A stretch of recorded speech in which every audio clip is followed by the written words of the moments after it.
पुढच्या बातम्यांकडे महाराष्ट्रात नीट परीक्षेसाठी तयारी सुरू झाली आहे। एनटीए सोबत व्हिडिओ कॉलद्वारे बैठक घेण्यात आली। यात राज्य सरकार एनटीएला पूर्ण मदत करेल असं आश्वासन मुख्यमंत्री फडणवीसांनी दिले। 2 लाखांहून अधिक विद्यार्थी परीक्षा देणार आहेत। सायबर विभागालाही सतर्क राहण्याच्या सूचना करण्यात आलेल्या आहेत।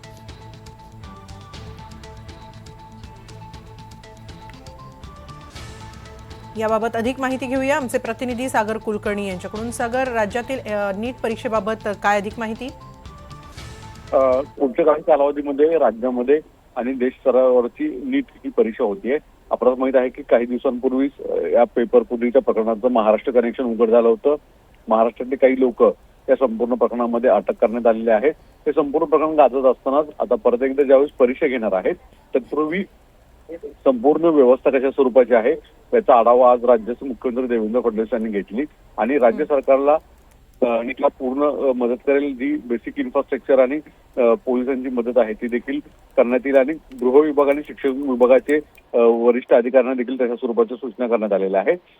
कोणतेही परीक्षार्थी जे विद्यार्थी आहेत त्या वस्तू घेऊन जाऊ शकतात याची माहिती आधी द्या असं सांगण्यात आलेलं आहे आणि विशेष म्हणजे विद्यार्थ्यांना त्रास होणार नाही परत एकदा ही परीक्षा देताना याची सुद्धा काळजी घेण्याच्या सूचना राज्याचे मुख्यमंत्री देवेंद्र फडणवीस यांनी दिलेल्या आहेत। धन्यवाद सागर, आपण दिलेल्या या सविस्तर माहितीबद्दल।